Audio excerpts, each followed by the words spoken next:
ഇനിയിപ്പോൾ പറയാൻ പോണ കഥ അതിൻ്റെ പേര് സ്ത്രീ ഒരു കൽപ്പക വൃക്ഷമാണ്. അവൾ എന്തും തരും, അല്ലെങ്കിൽ അവളെ ഒന്നും കളയാനില്ല. അതാണ് കഥയുടെ പേര്. അത് എൻ്റെ കോളേജിൽ ഗുരുപ്രസാദ് എന്ന് പറഞ്ഞ സാറുണ്ടായിരുന്നു. എക്കണോമിക്സ് ഡിപ്പാർട്ട്മെൻറ്റിൽ വർക്കലക്കാരനാണ്. ഭയങ്കര വെള്ളോടി പാർട്ടിയാണ്. അയാൾ കുഴി ചെന്ന് ചാടും, കാലൊടിയും കമ്പിയിടും. പിന്നെ അത് കഴിഞ്ഞ് അടുത്ത കാലൊടിയും കമ്പിയിടും. കൈ കമ്പിയിട്ടുണ്ട്, നടുവിന് കമ്പിയിട്ടുണ്ട്. ഈ ഓരോ തവണയും ഇയാൾ ഇതുപോലെ കുഴിയിൽ വീണ് വെള്ളമൊടി ചെന്നിട്ട് കുഴിയിൽ വീഴുന്നതാണ്. അപ്പോഴെല്ലാം സ്വന്തം ഭാര്യ അയാൾ അവിടെ നിന്ന് പരിചരിച്ച് അവനെ വേണ്ടത്ര ആരോഗ്യം വീണ്ടെടുത്ത് വിടും. പിന്നെ അവൻ പോയിട്ട് അതിന് കുഴി വിടും. അത് സ്ഥിരമായിരുന്നു. പക്ഷെ അങ്ങനെ ഇവളുടെ ഈ സർവീസ് കൊണ്ട് ഇവള് നൽകുന്ന സേവനം വേറെ ഏതെങ്കിലും സ്ത്രീയാണെങ്കിൽ അവനെ കളഞ്ഞിട്ട് പോകുമായിരുന്നു.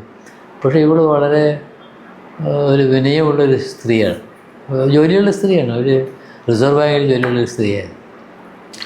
അപ്പോൾ അങ്ങനെ അവളെ പുകഴ്ത്തി പറയുന്നതാണ്. സ്ത്രീ ഒരു കൽപ്പക വൃക്ഷമാണ്, അവളുടെ ഒന്നും കളയാനില്ല എന്നയാൾ പറയുന്നു. അപ്പോൾ ഞങ്ങൾ വിചാരിക്കും ഇവനൊരു പ്രാന്തനാണ്. ഇങ്ങനെ ഒരു പ്രാന്തൻ തന്നെയാണ്. ഈ പണ്ട് നമ്മൾ സ്കൂളിലൊക്കെ പഠിക്കുമ്പോൾ തെങ്ങൊരു കൽപ്പവൃക്ഷമാണ്, അതിൻ്റെ ഒന്നും കളയാനില്ലെന്ന് പറയില്ല. അതുപോലെ പ്രാസോപ്പിച്ച് പറയണമെന്നൊക്കെ ഞാൻ മനസ്സിലാക്കിയിരിക്കുന്നത്. ഞങ്ങളെല്ലാം അങ്ങനെ ധരിച്ചിരുന്നത്. പക്ഷേ ഞാൻ ഈ സൗന്ദര്യലഹരിയെക്കുറിച്ചൊരു യാത്രാവിവരണം എഴുതിയിട്ടുണ്ട്. ആ യാത്രാവിവരണം എഴുതാൻ വേണ്ടി ഞാൻ സൗന്ദര്യലഹരിയിലെ 100 ശ്ലോകങ്ങളും പഠിച്ചു കഴിഞ്ഞപ്പോഴാണ് എനിക്ക് മനസ്സിലാകുന്നത്. അതിൻ്റെ 61 ശ്ലോകത്തിൽ ശങ്കരാചാര്യ പറയുന്നു, പാർവതി ഒരു കൽപ്പവൃക്ഷമാണ്, ചോദിക്കുന്ന എന്തും തരും. അപ്പോഴെനിക്ക് ഓർമ്മ വന്നു, അവൻ പറഞ്ഞതിൽ എന്തൊരു കഥയുണ്ടല്ലോ, എന്തൊരു കാര്യമുണ്ടല്ലോ. പിന്നെ ഞാൻ അതിനെക്കുറിച്ച് ആ പാർട്ട് വളരെ സൂക്ഷ്മമായിട്ട് പരിശോധിച്ച് കഴിഞ്ഞപ്പോഴത്തേക്കും അവരുടെ കാഴ്ചപ്പാടും ഇവിടെ ഈ സൗന്ദര്യലഹരി ശങ്കരാചാര്യ പറഞ്ഞ കാഴ്ചപ്പാടും ഒന്നാണ്. ഒരു വ്യത്യാസം അതിനകത്ത് കാണാനില്ല എന്നുള്ളത്.